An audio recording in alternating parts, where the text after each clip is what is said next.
कहते हैं कि राम राज्य में दूध की नदियाँ, राम राज्य में दूध की नदियाँ, कृष्ण राज्य में मक्खन और घी, और भाजपा के राज में महंगाई चरम सीमा पर है, बेरोजगारी चरम सीमा पर है, लेकिन दारू खुलकर पी। नमस्कार, आप देख रहे हैं जम्मू परिवर्तन और मैं हूं आपके साथ अभिषेक मेहरा। जिस गाजेबाजी के साथ आम आदमी पार्टी जम्मू कश्मीर में आई थी और जो रफ्तार आम आदमी पार्टी ने पंजाब रुझानों के बाद जो पंजाब में चुनाव हुए थे उसके बाद पकड़ी थी, वो लहर अब कहीं ना कहीं जम्मू कश्मीर में डगमगा सी गई है। और जिस लहर में जो चेहरे आम आदमी पार्टी में जम्मू कश्मीर में शमूलियत की थी उन्होंने, वो भी चेहरे आम आदमी पार्टी से कहीं गायब हो चुके हैं। पिछले दिनों आम आदमी पार्टी ने एक प्रमुख चेहरा आम आदमी पार्टी का बलवंत सिंह मनकोटिया को निष्कासित कर दिया। हालांकि अगर पार्टी उन्हें निष्कासित नहीं भी करती, जो उनके हाव भाव थे लग इस तरह से रहा था कि वो आम आदमी पार्टी को किनारा कर देंगे और शायद वो पैंथर्स पार्टी को खड़ा कर दें या किसी और पार्टी में शमूलियत कर जाएं। खैर, बलवंत सिंह मनकोटिया अब भाजपा के हो चुके हैं, लेकिन कई अहम तरीन सवाल जो है वो आम आदमी पार्टी पर खड़े कर कर जा चुके हैं। इन सब सवालों पर रोशनी फरमाने के लिए हमारे साथ आम आदमी पार्टी के संगठन मंत्री रॉबिन शर्मा जी मौजूद हैं। सीधा उन्हीं से बात करेंगे। सर, सबसे पहले अहम तरीन सवाल तो आपसे यही है कि जिस तरह से बलवंत सिंह मनकोटिया ने कहा कि महाराजा हरि सिंह जी की छुट्टी के लिए आम आदमी पार्टी समर्थन नहीं कर रही थी, उनका कहना था कि वोट बैंकिंग पर खतरा हो जाएगा। क्या जो कश्मीरी बेस्ड पॉलिटिक्स पिछले 70 साल से चलती आ रही है, क्या आम आदमी पार्टी उस पर चलना शुरू कर गई है जम्मू कश्मीर में? नहीं, हो सकता है मनकोटिया साहब को पर्सनली कोई मैसेज किया गया होगा जी, लेकिन हमें तो कोई मैसेज नहीं था और हमने एक दो बार स्टेटमेंट भी दिया। तो अब मनकोटिया साहब मेरे गुरु हैं जी, और जम्मू कश्मीर के कदावर नेता भी हैं, और जग जाहिर है कि वो आम आदमी पार्टी क्यों निकाला गया या क्यों छोड़ी गई, तो एक बड़ा बड़ा षड्यंत्र था। लेकिन ये है कि कहीं ना कहीं जो जो मनकोटिया साहब थे वो मेरे को नहीं लगता था कि वो भाजपा में जाने वाले थे। और जो चीज़ें हैं वो जग जाहिर हैं, वो क्यों गए या क्यों निकाला गया इसमें मैं ज़्यादा बीच में नहीं जाऊँगा। तो दूसरा सवाल तो यही रहेगा कि आपने भी जब आम आदमी पार्टी में शमूलियत की तो जब आपने ज्वाइनिंग की तो बलवंत सिंह मनकोटिया वहाँ पर मुख्य चेहरा थे, आपको ज्वाइनिंग उन्होंने करवाई। तो क्या देखते हैं कि अगर बलवंत सिंह मनकोटिया ने किनारा कर लिया पार्टी से, क्या आप भी किनारा करेंगे और आपके साथ जो लोगों ने आम आदमी पार्टी में शमूलियत की, क्या वो लोग भी किनारा करेंगे पार्टी से? देखो, मनकोटिया साहब मेरे बड़े भाई हैं जी, और मेरे राजनीतिक गुरु भी हैं और हमेशा उन्होंने मेरे को गाइड किया है। और हज़ारों की तादाद में जब मनकोटिया साहब के उनकी अध्यक्षता में हमने ज्वाइन की थी पार्टी, लेकिन एक कारण ये भी था कि वो भाजपा में गए, भाजपा में वो जाना नहीं चाहते थे। वो क्यों गए, कैसे गए, ये सभी जम्मू कश्मीर के लोगों को पता है। जी, लेकिन मैं नहीं जाऊंगा, मैं भाजपा में नहीं जा सकता। जी, मैं उस ग्रुप में जा सकता हूँ जो सेकुलर ग्रुप होगा, और आम आदमी पार्टी अच्छा काम कर रही है।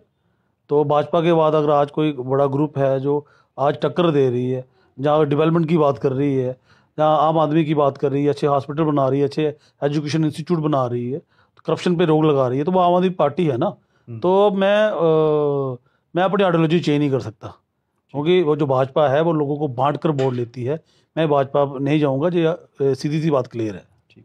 सर, कुछ उन्होंने ऐसे भी कहा कि कुछ जो ऐसे लोग हैं आम आदमी पार्टी में, 2 से 3 लोग जो हैं वो हमें बेडू बनाना चाहते हैं। कश्मीर जो दिल्ली के जो तेज़ लोग हैं वो जम्मू कश्मीर के लोगों को ऐसे बेडू बनाना चाहते हैं। तो किस तरह का उनका तात्पर्य है ये बात कहने का? उन्होंने बागड़ी जैसे वर्ड का इस्तेमाल भी जो है लोगों के लिए किया है। क्या कहेंगे इस पर? नहीं, ऐसा नहीं है। जैसे जब उनका जहाँ से उनको टर्मिनेट किया गया तो कई बार बंदा गुस्से में आ भी जाता है। जी, अगर उन्हें वो अल्फाज उन्होंने गुस्से में बोले, हुँ, लेकिन दूसरे दिन उस पर उन्होंने सारी भी बोला कि बिल्कुल। मैं गुस्से में बोल गया, तो बंदा बोल जाता है।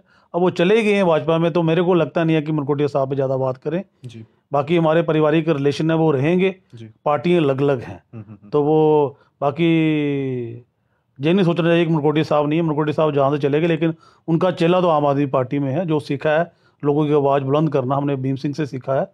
तो वही बात वो जो है वो हम जहाँ पे भी लोगों की आवाज़ है वो बुलंद करेंगे आम आदमी पार्टी में।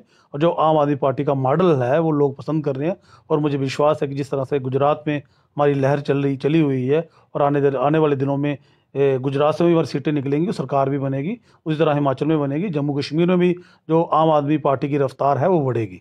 हर्षदेव सिंह भी उनकी एक बड़ी वजह हो सकती है, क्योंकि जब से हर्षदेव सिंह ने पार्टी में ज्वाइनिंग की थी आम आदमी पार्टी में, तब से उन्होंने कम से कम देखा, हमने सभी को ये बात से रूबरू हैं लोग, कोई इस बात से कोई पीछे नहीं है कि उन्होंने काम करना जो है वो पार्टी में छोड़ दिया था। उसके बाद हमने देखा प्रोफेसर साहब की मृत्यु होगी, उसके बाद वो 6 महीने के लिए कम से कम मीडिया से दूर रहे। उसके बाद कहीं न कहीं ऐसा लग रहा था कि वो पार्टी से कहीं न कहीं नाराज़ भी थे, उसकी वजह हर्षदेव सिंह भी हो सकते हैं, और अब जो है वो सामने एक दूसरे के जो है वो वार कर रहे हैं। क्या वजह है इसकी? मसला ये है कि मैं अपनी बात करूं तो पैंथर्स पार्टी से रिलेशन मेरा बचपन से है। मैं 2002 में मैंने पार्टी ज्वाइन की थी, 20-21 साल मात्र मेरी उस टाइम उम्र थी, और 11 तक मैंने काम किया। उसके बाद मैंने सरहद और सेवा समिति बनाई, उसके बाद रीजॉइनिंग दोबारा पैंथर्स पार्टी को किया। तो मेरा एक उनसे इमोशनली रिलेशन भी है, और एक ही मात्र पार्टी थी जो जम्मू के लोगों की आवाज़ को बुलंद करती थी। अब हर्षदेव सिंह जी हों, मनकोटिया साहब हों, जितने भी लोग, चाहे जिला प्रधान हो, आम कार्यकर्ता हो, मेरी सभी से बड़ी अच्छी बनती थी। अब उनका जो फैमिली मैटर है, कोई पर्सनल मैटर है, मेरे को नहीं लगता कि मैं हर्षदेव सिंह के ऊपर टिप्पणी करूं या मैं मनकोटिया साहब के बाद टिप्पणी करूं। मनकोटिया साहब भाजपा में जा चुके हैं, हर्षदेव सिंह जी आम आदमी पार्टी में हैं। अब पार्टी डिसाइड करेगी, दिल्ली से डिसाइड करेगी कौन हमारा प्रमुख होगा, और जो पार्टी का फैसला होगा आम आदमी पार्टी का, हम उसको मानेंगे। सर, एक नई तब्दीली जो है वो भी पॉलिसी में लाई गई है। डिपार्टमेंटल स्टोर्स में अब से बियर जो है वो भी बिकना शुरू हो जाएगी। किस तरह से देखते हैं? एक तरफ से नशा जो है कठुआ की हम खास तौर पर बात करेंगे तो चिट्टे जैसे जो हमारी सोसाइटी में अभी शॉप है उस पर पुलिस जो है लगातार काम कर रही है। तो दूसरी तरह से इस तरह के जो कदम जो है उठाए जा रहे हैं कि युवा जो है वो हक मांग रहे हैं, हक की बजाय उन्हें क्या देखते हैं कि नशे में धकेला जा रहा है। अक्सर हम बात करते हैं राम राज्य की, कृष्ण राज्य की बात करते हैं, और जो वो भाजपा सरकार है वो भी कहीं ना कहीं राम राज्य की बात करती है। तो बड़ी पुरानी कहावत है, कहते हैं कि राम राज्य में दूध की नदियाँ, राम राज्य में दूध की नदियाँ, कृष्ण राज्य में मक्खन और घी, और भाजपा के राज में महंगाई चरम सीमा पर है, बेरोजगारी चरम सीमा पर है, लेकिन दारू खुलकर पी। जो वायदा 2014 में मोदी सरकार द्वारा किया गया कि हम हर साल युवाओं को 2 करोड़ युवाओं को रोजगार देंगे, ठीक, उसमें जो भाजपा सरकार है वो फेल हो चुकी है पूरी तरह से। और जम्मू कश्मीर एक खुशहाल राज्य था जब 370 जहाँ पर थी, स्पेशल स्टेटस जहाँ पे था, और 35 से 40% हमारे जम्मू कश्मीर में सरकारी नौकरियाँ थी। प्राइवेट नौकरी का तो जहाँ पे बड़ा स्कोप कम था, जहाँ पे मल्टीनेशनल कंपनियाँ, बड़ी बड़ी इंडस्ट्रियाँ बड़ी कम थी। बिल्कुल 370 के बाद ताबड़तोड़ एंटी पॉलिसी जम्मू कश्मीर की लाई गई, जहाँ पर ये नशा बंद करने की बात करते थे, जो गुजरात मॉडल की बात करते हैं मोदी साहब, उस गुजरात में शराब बैन है, लिकर बैन है। और वहीं पर जम्मू कश्मीर में खुशहाल आदमी, चाहे गरीब से गरीब आदमी, उसके पास 2 कमरे हैं, उसके पास अपना रोजगार भी है, थोड़ा है बड़ा है, सभी के पास रोजगार है, गवर्नमेंट नौकरियां भी हैं, और बिजली भी के बिल जहाँ पर कम आते थे, रेता बजरी भी हमें बड़े सस्ते रेट पे मिलता था। लेकिन 370 टूटने के बाद पंजाब का माफिया, बाहर का माफिया इन्होंने लाया बजरी रेते के लिए, और जो भी लिक्विड माफिया इन्होंने लाया। पिछले दिनों देखा आपने 4-4 करोड़ 5-5 करोड़ जो बोली गई उस बोली में जो दिल्ली के लोग, गुजरात के लोग, बड़े बड़े लोग, पंजाब के लोग थे, वो लोग थे जो सरकार को डिफेंड करते हैं, सरकार को फाइनेंस करते हैं, जो मौजूदा सरकार है उसको फाइनेंस करते हैं। और आप क्या सोचते हैं कि जो ये पॉलिसी आज एलजी सरकार द्वारा, एडवाइजर द्वारा आज पॉलिसी को लाया गया, ये पॉलिसी किसके लिए है? ये पॉलिसी जो बाहर का लिकर माफिया है, जो लोग फाइनेंस करते हैं गवर्नमेंट को, भाजपा गवर्नमेंट को फाइनेंस करते हैं, उनके लिए। क्योंकि 5 करोड़ रुपये टर्नओवर चाहिए आपको डिपार्टमेंटल स्टोर में, 2 करोड़ रुपये नॉर्मल सिटी में चाहिए, मेट्रो सिटी में 5 करोड़, उसमें 2 करोड़, अगर आपने कोई चेन बनानी है तो उसके लिए आपकी 10 करोड़ की टर्नओवर चाहिए। और आप समझ सकते हैं कि ये टर्नओवर किनकी होगी? ये रिलायंस जैसे मार्ट आएंगे, बड़े बड़े मार्ट्स आएंगे, जो सरकार के सपोर्टर होंगे, वो लोग जहाँ पर डिपार्टमेंटल स्टोर खोलेंगे। डिपार्टमेंटल स्टोर में आपको किराने का सामान, रेडीमेड का सामान सारा मिल जाएगा। और जब वो जो चीज़ ओपन में होगी, वेयर वाइन ओपन में होगी, तो ये कहीं ना कहीं हमारे बच्चों पर असर पड़ेगा, और बच्चे जो नशे की तरफ जाएंगे। आज आप देख लीजिए कि एसएसपी की बात करें, जिसमें हमारी सब इंस्पेक्टर के थे, अकाउंट असिस्टेंट थे, बोर्ड बच्चों ने बड़ी मेहनत की थी, और कहीं ना कहीं उसमें घपला भी हुआ था। ये भी कहते हैं कि 20-20 लाख रुपए लोगों ने दिया उसमें, और लोग सिफारिशी में भी आए, और कहना लोगों को रोजगार नहीं दिया गया। और सरकार ये चाहती है, सरकार जब जैसे रोजगार देने में विफल रही है, सरकार ये चाहती है जो जिन्होंने एमए किया है, पीएचडी किया है, जितने भी पढ़े लिखे नौजवान हैं, वो नशे में इतने लिप्त हो जाएं, वो सरकार को सवाल ही ना पूछें। आज आपको घर के बाहर आपको वेयर वाइन मिल जाएगी, ये सरकार की पॉलिसी है। अब जो सरकार के सपोर्टर्स हैं, जो मोदी सरकार के सपोर्टर्स हैं, जो एलजी साहब के सपोर्टर्स हैं, वो आपको ये कहेंगे कि यार मोदी साहब ने तो बहुत अच्छा काम किया, आपके बच्चे रोड पे जाते थे वाइन लेने, लाइनों में खड़े होते थे। अब आप किसी भी डिपार्टमेंटल स्टोर में जाइए, आपको इजीली वाइन मिल जाएगी। तो कहीं ना ये है कि अब आपका जो बच्चे इससे दूर थे, जो शर्म करते थे, आपको जब वो दूसरा सामान लेने जाएंगे वो 1,000-2,000 रुपया वाइन्स पे भी खर्च करेंगे। और जिस तरीके से आज महंगाई जो ताबड़तोड़ सरकार द्वारा बढ़ाई गई, आज रोजगार सरकार के पास नहीं है। वहीं पर सरकार ये चाहती है कि जो आज का जम्मू कश्मीर का जो नौजवान है वो नशे में इतना इन्वॉल्व हो जाए कि ये सरकार से सवाल ना पूछ सके। वहीं पर हमारी पुलिस बड़ा अच्छा कार्य कर रही है, ड्रग माफिया को अंदर दे रही है, लेकिन वहीं पर सरकार की ऐसी पॉलिसी लाना ये दर्शाता है कि सरकार नौजवान पीढ़ी को खत्म करना चाहती है। हम सरकार से ये पूछना चाहते हैं, ऐसी पॉलिसी और कितनी स्टेट्स में है?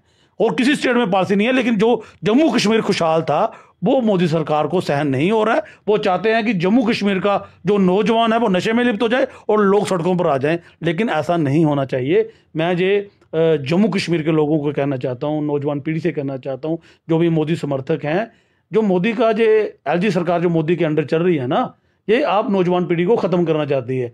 और कॉन्स्टिट्यूशन ऑफ इंडिया ने, डॉक्टर बी आर अम्बेडकर ने आम आदमी को ताकत दी है, वोट की ताकत, प्रोटेस्ट की ताकत। आप वोट डालकर सरकार चेंज कर सकते हैं, और प्रोटेस्ट डालकर जो पॉलिसी, हमेशा जो सरकार पॉलिसी बनाती है वो पब्लिक से डिस्कस होती है और वेलफेयर फॉर द सोसाइटी होती है। लेकिन जो ऐसी पॉलिसी जो युवा पीढ़ी को खत्म करना चाहती है, ऐसी पॉलिसी का खुलकर विरोध करें। अगर आप विरोध नहीं करेंगे, आम आदमी पार्टी विरोध करेगी, लेकिन आपका साथ चाहिए, और आप खुलकर विरोध नहीं करेंगे तो आने वाले जम्मू कश्मीर के जो युवा पीढ़ी है वो नष्ट हो जाएगी। वो पहले भी जो ठेके खोले जा रहे थे, जहां पर लोगों ने जबरदस्त प्रदर्शन किए, तो वहां पर ठेके नहीं खुले गए, और जहां पर लोगों ने थोड़ा कम प्रदर्शन किया गया वहां पर लाठी के जोर पर जो ठेके हैं वहां पर खुलवा दिए गए। देखो जी, मेरे घर के पास भी खुल रहा था, लेकिन हमने अपनी आवाज़ बुलंद की और नहीं खोला गया। और जहाँ पर भी वाइन शॉप खोली गई, और वाइन शॉप भी ये, इसमें जो बाहर के लोग भी हैं, लोकल जो माफिया लोग हैं जिनके पास बहुत पैसे हैं, उन लोगों की खोली गई। जहाँ पर तीन चार वाइन शॉपें थी, होती थी, आज जम्मू कश्मीर में चप्पे चप्पर वाइन शॉपें हैं। तो कहने का मतलब यह है कि हमारे लोग भी अवेयर नहीं हैं। चलो मानना भी, वो भी उन्होंने खोल लिया, क्योंकि प्रशासन को, डीसी को पूरी इंस्ट्रक्शन थी कि आपने इन माफिया का साथ, इन वाइन शॉप का साथ देना है, क्योंकि वो वाइन शॉप वाले सरकार को फाइनेंस करते हैं, प्रोटेक्ट करते हैं। लेकिन लोगों ने जो कॉन्स्टिट्यूशन ऑफ इंडिया ने राइट दिया है प्रोटेस्ट का, वो प्रोटेस्ट लोग नहीं कर पाए। जहाँ डरते हैं कि ये भाजपा सरकार उन पर केस बना देगी, लेकिन लोगों से बड़ी ताकत किसी के पास नहीं है। अगर 10 लोग इकट्ठा हो जाएं किसी रोड पे तो आवाज़ बड़ी दूर तक जाती है। तो जहाँ कठुआ में तो हज़ारों लाखों लोग हैं अभी, वो भी आवाज़ को बुलंद कर सकते हैं। और जो भी पॉलिसी सरकार लाती है और वो जनता के वेलफेयर के लिए ना, उसका विरोध करना चाहिए। अब आपको घर के पास बेर मिलेगी, घर के पास वाइन मिलेगी, तो क्या आप अपने बच्चों को रोक पाएंगे? जहाँ पर आप 10-15 हज़ार की शॉपिंग करेंगे, आपके बच्चे 1,000-2,000 की शॉपिंग इस पे भी करेंगे। और जो युवा पीढ़ी, आप घर में किसी का बच्चा नशे में लिप्त हो जाए तो वो फैमिली बर्बाद होती है। तो आने वाला जो पॉलिसी लाई है, ये चाहती है सरकार की लोग सवाल ना पूछें, क्योंकि जब बंदा नशे से बाहर होगा, पढ़ा लिखा होगा, वो सरकार से सवाल करेगा भी हमें रोजगार चाहिए, महंगाई कम होनी चाहिए, लोगों के लिए अच्छी पॉलिसी बनानी चाहिए। लेकिन जब नशे के बीच नौजवान इन्वॉल्व होगा तो कौन सरकार से सवाल पूछेगा? ये कहीं ना कहीं नौजवान की आवाज़ को बुलंद करने अपना आवाज़ को दबाने की कोशिश की जा रही है। वो ये नहीं चाहते कि जो नौजवान पीढ़ी है वो आने वाले समय में सरकार के खिलाफ अपनी आवाज़ को बुलंद करे, वो रोजगार मांगे। अभी रॉबिन शर्मा ने साफ शब्दों में जो है इस पॉलिसी की निंदा की है, और युवा जो है वो भी खास तौर पर निंदा कर रहे हैं। अलग अलग राजनीतिक दल जो है सरकार की इस पॉलिसी का समर्थन नहीं कर रहे हैं।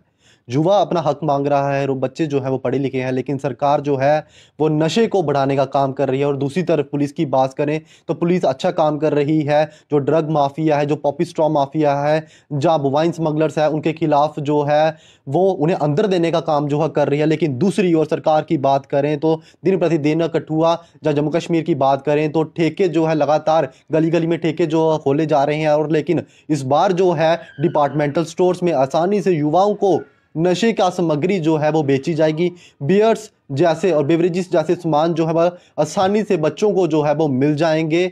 नशा आखिरकार जम्मू कश्मीर में मुक्त हो कहाँ रहा है? लगातार हम कठुआ की बात करें तो चिट्टा जो है दिन प्रतिदिन कठुआ में बढ़ता जा रहा है, और दूसरी तरफ सरकार जो है इस नशे को बढ़ाने का कहीं ना कहीं काम कर रही है, इन नए डिपार्टमेंटल स्टोर्स और इस नई पॉलिसी को जम्मू कश्मीर में लाकर। हालांकि अब ये देखना होगा कि युवा जो है इसके खिलाफ प्रदर्शन करते हैं, इन्हें नहीं करते हैं।